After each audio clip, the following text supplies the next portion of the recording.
Organizational scholars study why is it that some organizations engage in deviance and commit crimes.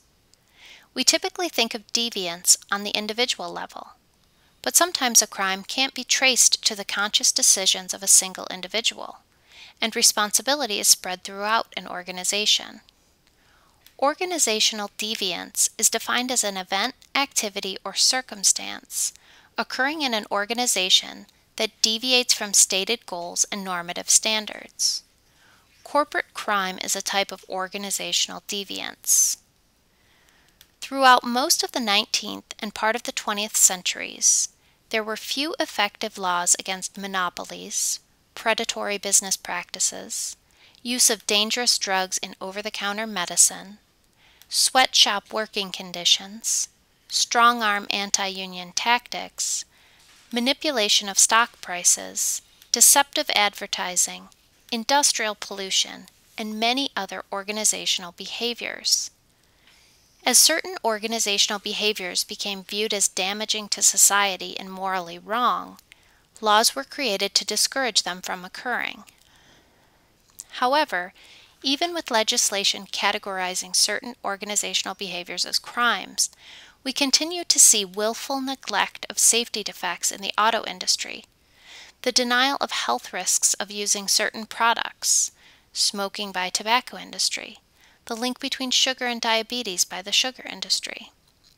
Long after scientific evidence demonstrates causal negative consequences, misconduct by government officials, like the Watergate scandal, and many other instances of organizational deviance. Organizational scholars have identified 3 different ways in which organizational deviance can occur: misconduct, mistakes, and disasters. Cost-benefit analysis made by managers about whether or not to commit a crime is one way that organizational deviance occurs. A notable example of this was when executives at Ford factored in the cost of human lives and dollar amounts when deciding not to reveal a fatal flaw in the Ford Pinto or issue a recall and fix the problem. When the individuals in an organization actively decide to engage in deviant behavior for the benefit of the corporation, this is referred to as misconduct. Often organizational pressures for profit can lead to these choices, not just individual greed. A study of Harvard Business School graduates found that middle management often value performance above all else, pressure workers to engage in unethical behavior, reward loyalty rather than ethical choices, punish whistleblowers, individuals that point out unethical behaviors, and bad news, and reward unscrupulous behavior. However, these middle managers are thought to be under intense organizational pressure themselves. Many times it appears that they are not necessarily qualified for their jobs, and all the while senior management is able to dodge responsibility for unethical decisions because they do not directly tell middle management that they condone immoral behavior, just that certain tasks must get done with little tolerance for failure. Organizational deviance can also result from mistakes. It's possible that individuals might forget to properly record financial records, or might mistakenly dump waste somewhere they aren't supposed to. This might not even be the fault of the individuals that make the mistake, and instead occurs because of faulty rules or procedures within the organization. Finally, organizational deviance can result from disasters. This occurs when the complexity of organizational processes leads to normal accidents that accumulate, sort of in a chain reaction, and result in unexpected negative outcomes.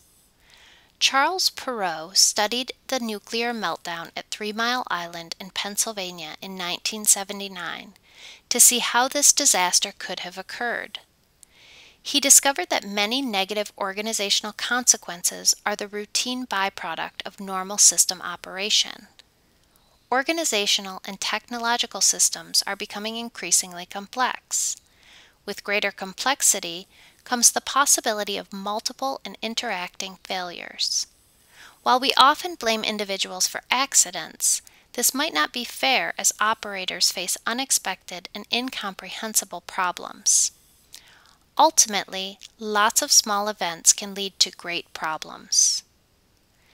Organizational deviance can occur from a complex combination of the above factors.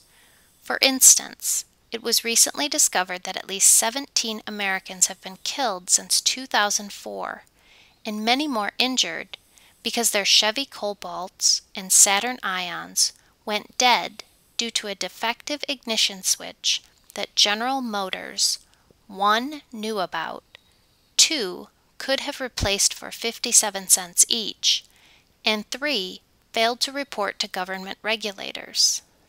How did this happen? GM has acknowledged some engineers at the company knew about the problem for more than a decade, but an internal investigation found no deliberate cover-up, only a company culture that led to frequent buck passing and poor communication.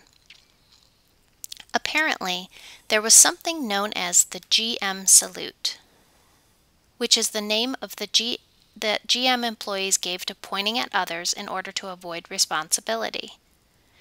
Additionally, employees had a term called the GM nod, which was when an individual shook their head yes, like they agreed to something, but then went ahead and ignored their assignments. Both of these behaviors became a normal part of the culture at GM, which led to problems.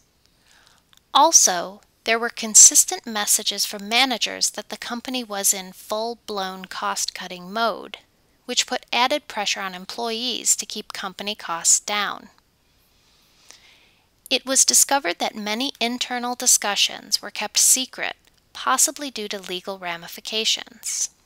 The U.S. Attorney's official report stated that a number of GM employees reported that they did not take notes at all during critical safety meetings because they believed GM lawyers did not want notes taken.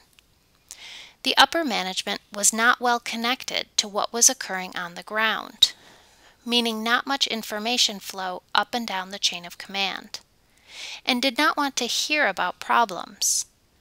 This encouraged a deflection of responsibility throughout the hierarchy and created a not my problem approach to business among employees and managers. Later investigations revealed that employees across multiple departments neglected to repair the defect and issue a recall. The feeling among employees was that if it was a big deal, someone would have done something about it. Sociologists call the process derived from the attribute described above diffusion of responsibility. Diffusion of responsibility is the dilution of an individual's sense of responsibility when in a large group. The larger the group of people we are in, the more likely we are to think that others will take care of an issue. Characteristics of diffusion of responsibility include a minimized sense of personal responsibility, minimized feelings of guilt, blame sharing, along with self-doubt and guidance seeking. All of these responses are a function of group size. The larger the group, the stronger these characteristics. A clear example of diffusion of responsibility can be found in the case of the British Petroleum oil spill in 2010. It was the largest oil spill in U.S. history and resulted from an explosion on a rig that killed 11 workers. Investigations cited negligence and diffusion of responsibility as the causes. There were many different contractors from different companies involved in the project. Just like in the GM case, BP management had been emphasizing cost-cutting measures. BP blamed Halliburton, who was the company contracted to cement the well that ended up exploding. Halliburton argued that though an error had been made by them, it was the responsibility of BP inspectors whose job it was to make sure safety requirements were being met by all of the subcontractors. In large and complex projects like deep-sea oil drilling, there are often a large number of different companies or subcontractors involved. The involvement of multiple companies often leads to disagreement about who is responsible for checking the safety and legality of the work. This is an example of a type of diffusion of responsibility. Perot's theory about disasters resulting from normal accidents applies here as well. The companies were using cutting-edge technology and drilling one of the deepest oil wells ever drilled, almost a mile below the surface in the Gulf of Mexico. There was a lack of precedence and experience in managing this type of project. Research has demonstrated that the use of new technology increases the potential for disaster because there are fewer existing standards for safety and good practice.